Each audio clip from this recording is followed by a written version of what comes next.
Hi, this is Dr. Don again, and this is part 3 of data wrangling, as I'm calling it. And we now have our data in StatCrunch. We've named our variables, and that is an important thing to realize. Each one of your questions, the way Martha had it set up, are a variable. And so we'll be able to analyze it in StatCrunch because we've named our variables across the columns.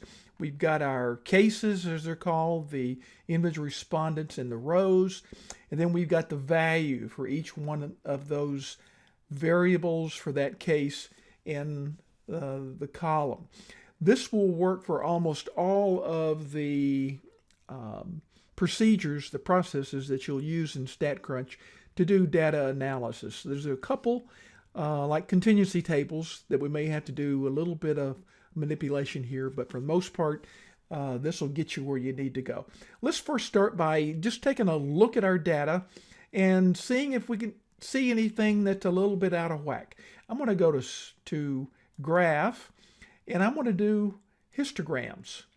And we can do a bunch at one time. I'm going to click on Understand Training, and I'm going to go down through Training Help. I'm not going to do the male and female and LPN versus RN because those are just two bins, one or two. Well, I will. I'll do that. I can show you. At least we can get the counts. And I'm not going to do the whereby and count. We're going to get the frequency. I'm going to click on, put the value of the count above the bar, and click on compute. And we get these little charts, and it helps you get a feel for your data. This is the first variable, understand training.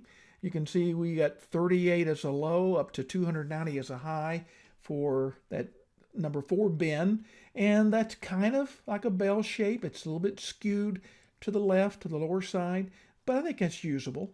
I'm going to click to the next variable. This is scales current. Does it help you keep your scales current?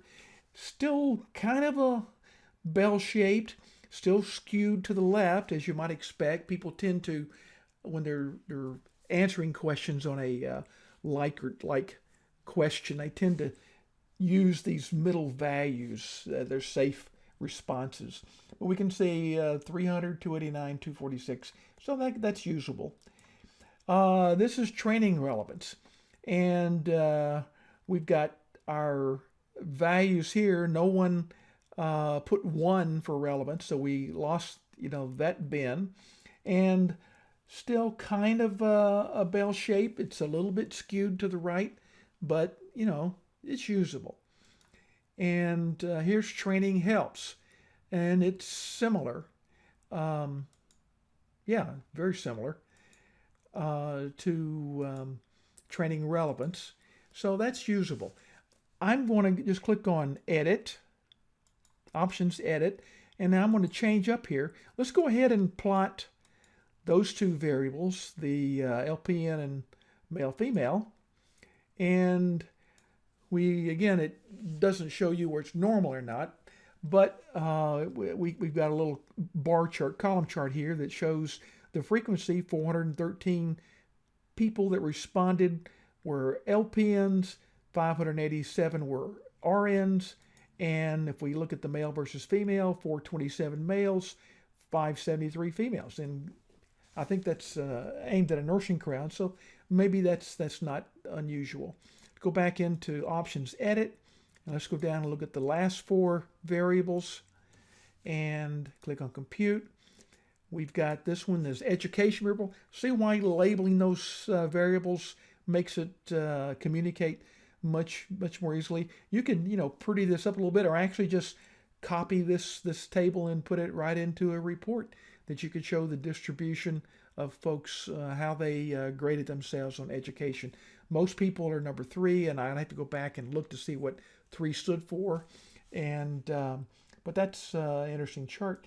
The next one is outpatient experience, and 1 to 5, with 5 having more experience than 1. And we can see, as you might expect, there's a little bit of a bell shape there, skewed to the right. Most people are in this 4th bin, and you'd have to check to see what that bin is labeled. But That's good.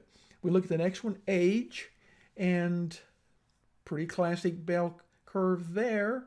It's truncated on the right side because you've got this one bend, 65 plus, which goes up to 100, 115 years of age, I guess. And these other bends, are smaller in width, but it's bell shaped. The last thing is years licensed, and we can see again somewhat of a bell shape there. It's skewed to the right, but it looks usable and understandable. So that's a first cut. I would get my data, and then I would graph it using histograms. If you don't want to use histograms, the other thing you can also use, instead of the histograms, a dot plot. And I'm going to select those first 4 variables and leave everything else the same and click compute. And the dot plot is a little bit different than let's see if I can expand this so we can see a little bit there. It plots all of those selected variables on one chart, and it gives you a representation of the dispersion of the data. And you can see these plots here is for understand training, skills current, training relevance, training helps. You can kind of get a feel, that they're all fairly bell shaped and usable. So you can use that dot plot to help you look at that. I'm going to do one final thing, and I'm going to close this.